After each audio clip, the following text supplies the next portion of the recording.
John chapter 1, verse 14. John chapter 1, verse 14. The Word became flesh, made his dwelling among us. We have seen his glory, the glory of the one and only Son who came from the Father, full of grace and truth. Grace and truth. There's a lot of grace and truth moments in life. I've got a video that I want to show you here in a second, but I need to set it up for you because it's 10 seconds long. So it's actually going to play twice because the action happens so quickly that you may not quite catch what happens the first time around. But here's the setup. It is a kindergartner's first day of school. He's returning from school, getting off the bus, and his mother wants to record this precious moment for time and eternity, what it was like for him after his first day of school. So mom is greeting kindergartner with her camera, recording this moment as he's getting off the bus. You're going to watch it twice. All right, go ahead. Hey, you did it. Mommy? Yeah. Terrible sandwich, by the way. Thanks for letting me know. Really terrible. Gotta see it again. You did it. Mommy? Yeah. Terrible sandwich, by the way. Thanks for letting me know. Really terrible. You can see it on his face as he gets off the bus. He's been waiting for that moment all day to tell her, that was a bad sandwich. I actually heard a little bit of the story. There was a little bit more to it, and Mom didn't have peanut butter that morning, so she just made a butter and jelly sandwich. So that's the, evidently you guys share the sentiment. It was a terrible sandwich, by the way. Grace and truth, right? He loves her. You can tell there's love in his eyes, but there's some truth out of his mouth.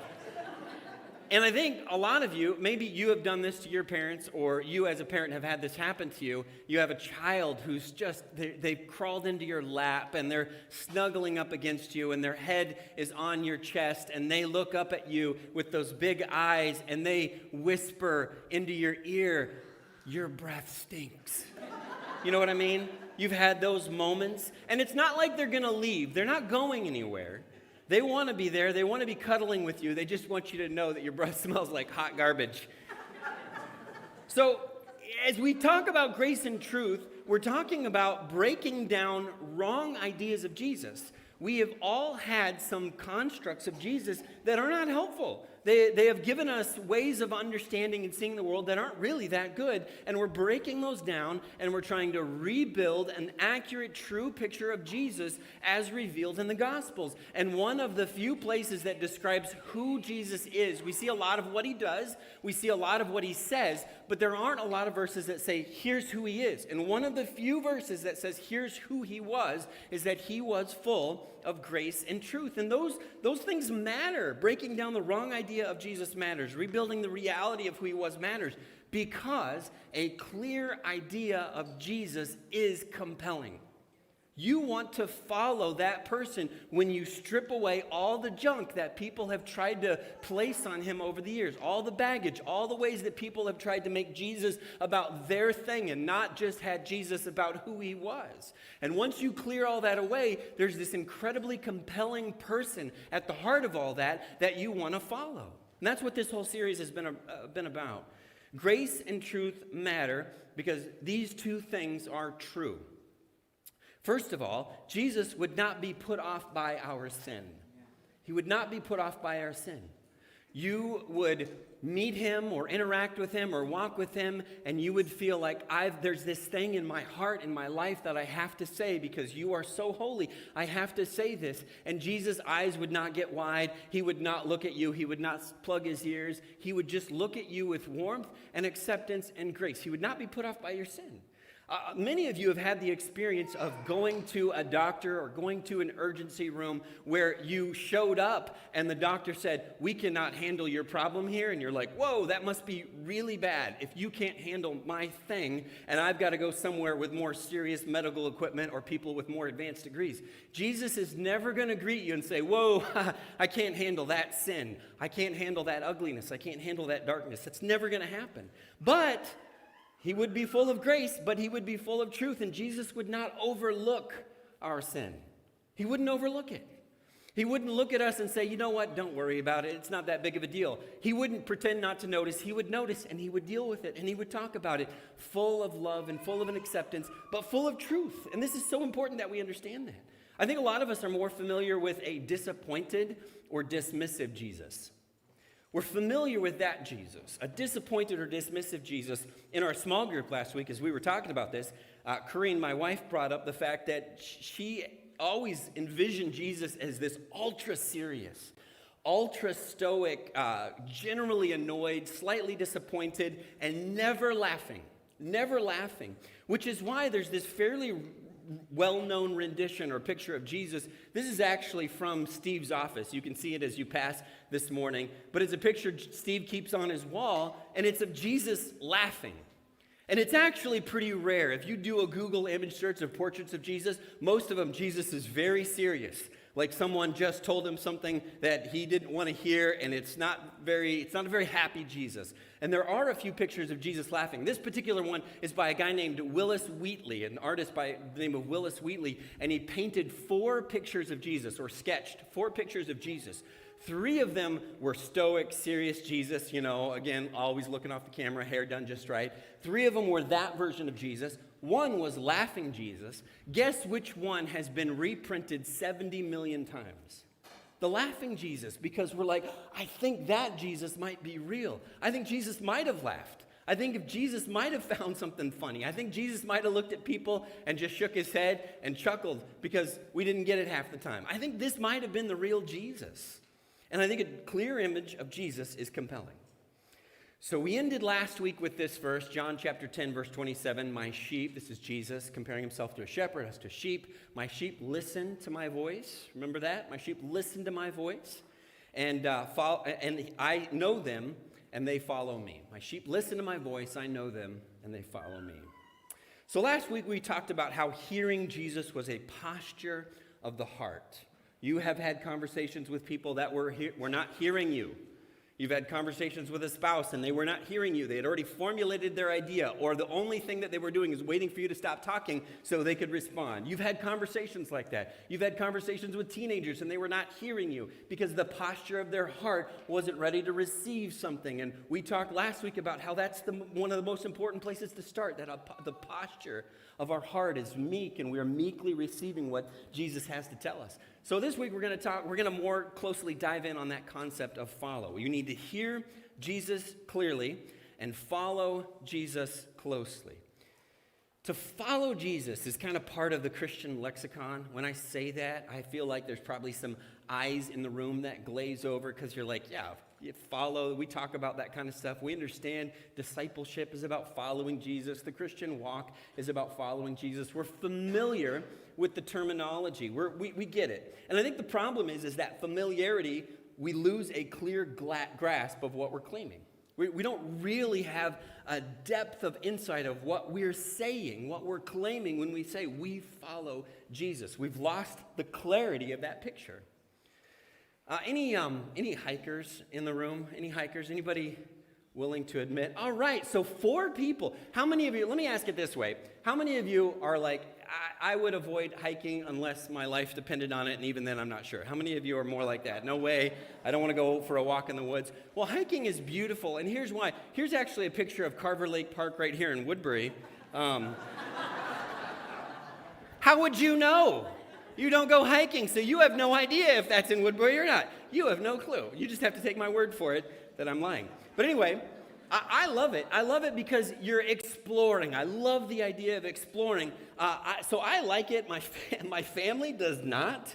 And they're always nervous that I'm going to spring a hike on them, an unannounced hike on them. So literally, I'll be like, hey, kids, do you want to go to Target with me? And they're like, what else does this trip involve? Where else are we going? Or I'll say, hey, Corrine, let's go out tonight, just you and me. And she will say this almost every single time. I promise you, I'm not making this up. You can look at her face to know that this is true. She will say, what kind of shoes should I wear?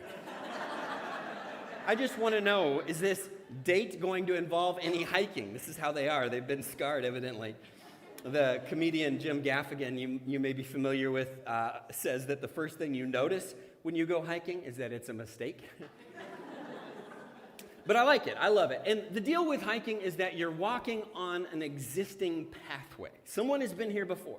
We're not blazing a new trail. We're not hacking through the jungle with a machete. We're doing none of those things. And maybe this path leads somewhere. That's the idea with hiking is you're like, oh, people have been here before. They have deemed this direction a good direction to go. I want to see what's at the end of this path. Is it going to be a beautiful view, such as Carver Lake Park right here in Woodbury? Or is it going to be a waterfall? Is it going to be something cool, something neat? I want to know. The curiosity inherent in the human spirit wants to know what's at the end of this path, right? That's why we love hiking, or at least 4 of us love hiking. The more well-worn the path, the more we assume there must be something good at the end of it, because many people have traveled this way before. But sometimes the road is less traveled for a reason. Robert Frost told us to take that road, but sometimes it doesn't lead anywhere. Sometimes one guy had a harebrained idea and he walked that way and blazed a little trail, and the next person came along listening to Robert Frost and saying, oh, I want to go down that road less traveled too, and they got to the end of it and realized it was a dead end, and then another person and another person. Some roads do lead to a dead end. That does happen. That's part of the exploration process. But I want you to hold the idea of trails and paths in your mind, because in Hebrew thinking, in Hebrew thought, the idea of life was like the idea of a trail or a pathway or hiking. There's so many ways to describe this, but their thinking would be that every decision is a direction. Every decision is a direction, from big to small. Everything is leading you down a path, one path or another. So there's tons of verses that describe this. Proverbs chapter 4, verse 14. Do not set foot on the path of the wicked or walk in the way of evildoers. So you want to see who are the hikers down this path. If they're not good people, you don't want to go down that path either. And throughout Proverbs, there's verse after verse. Make a level path for your feet, and all your ways will be sure. Do not swerve to the right or to the left. Turn your feet from evil. There's positive verses too, as Proverbs chapter 6, verse 23. For this command is a lamp. This teaching is a light, and correction and instruction are the way, the path, the trail of life. Proverbs 8:20, I walk in the way of righteousness along paths of justice. This is how I make my decisions. Every decision is a direction. We won't read all the verses, but I do want to read one that you may be familiar with, Proverbs 14:12. There is a way that appears to be right. I think good things are down at the end of this path, but the end thereof is death. The author of Proverbs. And it's not just Proverbs, they're all over Scripture. Jesus used the same idea. In fact, have you ever thought about the wide and the narrow? Matthew chapter 7, verse 13 to 14. Enter through the narrow gate, for wide is the gate and broad is the road, because lots of people are walking down that path that leads to destruction. And Jesus says, don't take that path. Be more like Robert Frost in this situation. But small is the gate and narrow the road that leads to life, and only a few find it. In other words, you've got these two images, a wide, broad trail and a little narrow trail, and this one's easy. It's easy to go down this one. We don't have to work very hard. That's where everybody is going. Let's just follow the crowd. Let's just go down this path. Or we can go down the one that's a little harder. You have to clear back some brush. You have to pay attention to where it starts. You have to look a little bit more closely. That's exactly what Jesus was getting at. There's only a few that find it because it's a little bit harder to see. Jesus called himself the way. Christianity in the book of Acts was known as the way. This path, every decision is a direction. Parents, you get that, right? When you think about talking to your children and you're like, no, I don't want you to go to that person's house, because going to that person's house is not just going to their house. It's not just a party. It's not just a few hours. It's a direction, and I don't want your life going in that direction. Every decision is a direction. Any of you grow up in the country, out on country roads? Any of you? All right, about 3. We got a real metropolitan group of people that doesn't like to hike. Interesting. If you have been out in the country in the dry summer, you can see cars coming for miles. You can see the trail of dust that they leave behind them. Because it's flat and there's no horizon, or the horizon's way off in the distance, you could just see for miles and miles. In fact, if you live in the country, it feels like most cars kind of look like this. You know, they're just always dirty. It's just always the way it is. And if you're driving down the road and you've got, the window down and you got the radio on and you see a tractor ahead of you, you got to roll that window up real quick. Why? Because your car is going to look like this if you don't. Because it's dry and it's dusty and things are going to get covered in dirt. It's just the way it is. So imagine this, the dry, dusty country paths of Israel. Now, I know it's not all dry and dusty, but just imagine with me for a second the trails in the land of Christ. Imagine this. It makes sense as a metaphor in a culture that walks everywhere constantly to think of life as a direction, to think of it as a direction, that every decision is a direction. Where does this path go? What's going to happen? I mean, I don't know if they had a lot of signs, but I can imagine the more well-worn the path, the more you thought, oh, this probably leads to somewhere good. I can just imagine that's the way it works. Hebrew rabbis, Hebrew scholars, had a collection of commentary called the Mishnah. It would have been like a Wikipedia for the religious rules. So they had the Bible, and then there's all this thought about, hey, how does this play out in life? And they had collected this in a group of teachings called the Mishnah. And in the Mishnah, they talk about what it means to follow a rabbi, what it means that every decision is a direction. And there's this cool quote from one piece in the Mishnah that I wanted to show you where it says, cover yourself in the dust of their feet. So in other words, the rabbi walking ahead of you as you follow them, that car driving down the country road, cover yourself in the dust of their feet. Follow them, follow their life, follow their direction, follow their decisions so closely that you're just covered from head to toe in the dirt that they stir up. You may have heard this phrase before. It's kind of been popularized in a couple different settings, but it's a great image. When you think about life and every decision being a direction, cover yourself in the dust of their feet. So it became an idiom for how to follow a rabbi. You followed their path so closely that you were caked in dirt at the end of the day. Now think about what this means. You're walking behind someone and it's all the things in life. You know what I mean? All the daily, minor, small decisions that we make that reflect our heart, that reflect our values. I don't know if you've run into this one, but this is kind of a new feature because if you go to a lot of coffee shops, well, certainly a lot of places now, and you pay with a card, and they'll have that little iPad kind of thing, and you pay, and then they flip it around, and they're standing right there while you determine what amount of tip you give or don't give. Right? You know what I'm talking about? Now, everybody's a little different. I know some of you have deep thoughts about this. You've thought about it a lot, and you're like, I am tipping them 0 because they didn't do anything for me. They didn't bring me any food. They're just standing there taking my order. Me, I'm such a people pleaser. I always tip the most you can tip because I think that they might be watching.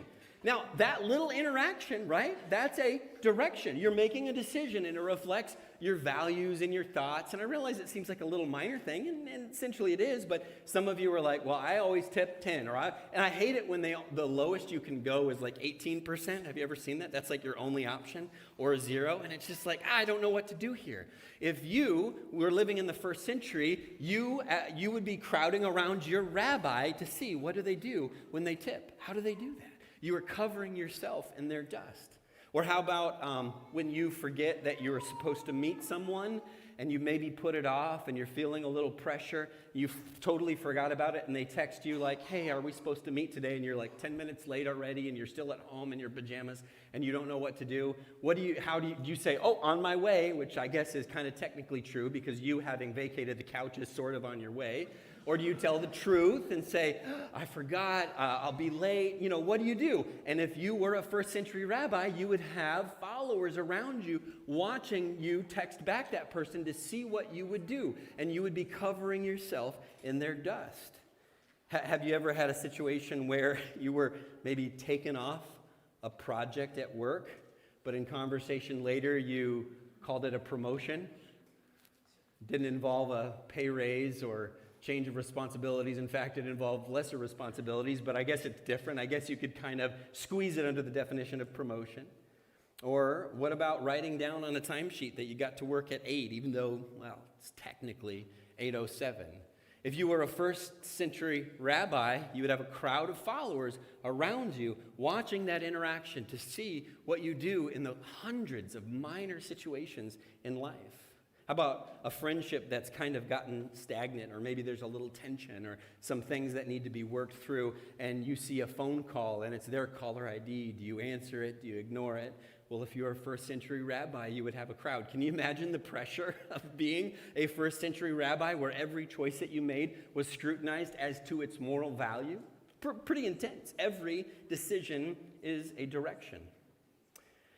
The Gospels contain, Jesus was a rabbi. He's called rabbi in the Gospels. And the Gospels contain lots of stories of Jesus' teaching, which we need to listen to, right? But they also contain dozens of stories that have no editorial comment. It doesn't say why he did this. It doesn't say this was his thinking or this was his purpose. We're just left to speculate. For example, the wedding at Cana when Jesus turned water into wine at the behest of his mother. That text doesn't tell us why. You, if you've been going to church for a long time, have probably heard dozens of sermons as to exactly why Jesus did that, but they're all speculation because the text itself doesn't actually tell us. Was Jesus doing that because he was just listening to his mom? Did Jesus really like parties? Did Jesus really like good wine? We don't know. Depending on what kinds of churches you grew up, you probably heard different ideas about as to why Jesus did that, but we're not told why. Jesus talking to the woman at the well, the Samaritan woman at the well. Hey, will you get me a drink of water? And they have this great conversation, but we're not told why he talked to her.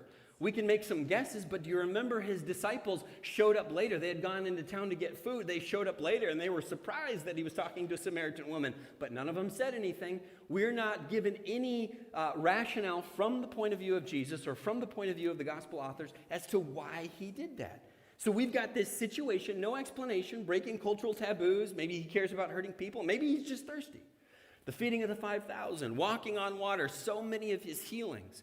We make guesses as to what he's doing, but we are trying to analyze these moments and understand why would Jesus make that decision? Because every decision is a direction. Do you see that so many stories in the Gospels are an invitation for you to follow Jesus? To look at his life, to look at his choices, and to say, I wonder why he did that. I'm going to think about that. I'm going to wrestle with that. I'm going to make decisions that try to reflect that. There's an invitation there. Now, we don't have the same situations Jesus was in. We don't have the same resources, but how does the path, how does the way of Jesus work out in my circumstances? What does it look like if I, in modern or 21st century America, in Woodbury, Minnesota, what would it look like for me to be covered in the dust of this rabbi? What would my choices look like? What would my decisions look like? What would my values and my priorities, what would my life look like? There's an invitation there. We have to listen, that's the heart posture, but then we have to follow, and that's the orientation of our being. Where am I, not am I doing everything perfectly right, but where am I headed? Where is the orientation of who I am as a human being? Where is my direction? Is it toward Jesus, or have I traded that idea of following him for some sort of religious checklist that makes me feel good about myself, but the orientation of my life isn't after him? That's a real temptation for Christians, to kind of systematize following Jesus into a handful of things that we can feel good about ourselves doing, but the orientation of our lives isn't after Jesus. We're not covered in the dust of the rabbi. We've turned it into a checklist that we can get done at 9 a.m. so we can go on with our day and do the things that we want to do. It's not about direction. It's about ourselves and making sure that we feel okay about ourselves. But it's not about following Jesus. I can't think of how many times I've told my kids something like, and even youth group kids teaching youth group, where I've said something like these words, where I've said, what I'm teaching you is really important. And it may not make any sense right now, but I hope and pray there will come a time where this comes back because it's going to be valuable. I want it to get in there because there's a time later when it might matter, because every decision, great or small, is a direction. So much of our learning is really field work. Bible college was valuable. I mean, I learned a lot. But I tell you what, I remember the very first time I sat in this young couple's living room and studied the scriptures with them. They were eager to learn, but Bible college could not have prepared me for half the stuff that was talked about and asked and happened in that Bible study. Not the least of which was their son with a mouthful of fish sticks and ketchup sneezing all over everybody at the table. Bible college didn't have a class for that. I could tell you some grocery stories, but I won't. But I'm thinking them. I just want you to know that I'm thinking them. It's valuable, right? But the substance of learning is in the doing. It's in the doing. Learning about generosity is one thing. That's good. We need to learn about generosity. We need to talk about it. But pulling your wallet out and opening it up and giving to somebody in need, that's a different thing. That's a whole different ballgame. Learning about the particulars of forgiveness is a good thing, but looking somebody in the eyes and acknowledging everything that they've done and still vocalizing the words, I forgive you, that's a different thing. And sometimes, church, we have gotten really good at the learning part. We're learning and learning and learning, and let's have another class about it, and let's talk about it some more, and let's get together and discuss it, but we are not so good at the doing part. Maybe we have gotten to the point where we're hearing a lot, but we haven't really been following very closely. We're not covered in the dust of the rabbi. I'm doing some premarital counseling right now with this young couple, and it's great. They're so eager. They're in love, and they cannot wait to spend the rest of their lives together. And so I'm talking about like conflict and communication, and you can just see like, why would we ever need that? We never have any conflict. We always perfectly communicate, and I'm just like, well, someday this may come in handy. I mean, don't take my word for it, but I've seen there's been a lot of couples who, occasionally in their marriage find at some point that there's a little bit of conflict, And they're so eager right now, but at some point they're going to have to decide, hey, are we really in this? And is this really what we're about? Because it's kind of easy in the speculative period where you're learning, you're taking it in, but it's a lot more difficult doing the field work. The substance of our relationship with Jesus isn't in the learning. It starts with hearing. We're pretty good at that, but I think sometimes we get stuck there. John chapter 13, verse 17, Jesus says, now that you know these things, you will be blessed if you do them. See, there's things that you know that you are not doing. You know. You know what you should do. You know the decisions you should make that send you down a direction, but you're not doing them. We're not following after Jesus. The orientation of our hearts and our lives is not after him. So here's two clarifying questions we've been wrapping up each service with, each sermon in this series with. Two clarifying questions. One, is your version of Jesus real? Do you have to kind of deconstruct some bad ideas that maybe you've collected over the years? Is your version of Jesus real? And then this question, it's so important and so clarifying. Are you following him? I wanted to write, are you actually following him? But I don't think we need the qualifier. We just need to say, are you? Are you? As someone who says, I believe in Scripture, I believe in Jesus, I believe he lived and he died and he rose again, I believe he left a life full of example for me to understand and unpack and live out. Are you doing that? Or is this sort of just an intellectual enterprise? Are we actually following Jesus? Do people look at us and say, man, you are covered head to toe in the dust of the rabbi? So as we think about these ideas, we're going to ask our praise team to come up. We're going to close out with a song together. I want us to reflect on that idea. It's a simple idea, but it should be challenging. It should be something that really makes us ask some difficult questions about our own lives, about the things that we're thinking about, the values we're pursuing, about the priorities we're allowing to make our life go one direction or another. Every decision is a direction. Where are you headed? What trail are you on? Where does that lead? Is it just what everybody else in 21st century modern America, is it the same choices everybody else is making? Because that trail is wide and it leads to destruction. Or are we looking a little harder and pulling back the brush and trying to find that narrow trail that leads to life? What are we doing? Are we following? Let's stand together as we sing this song.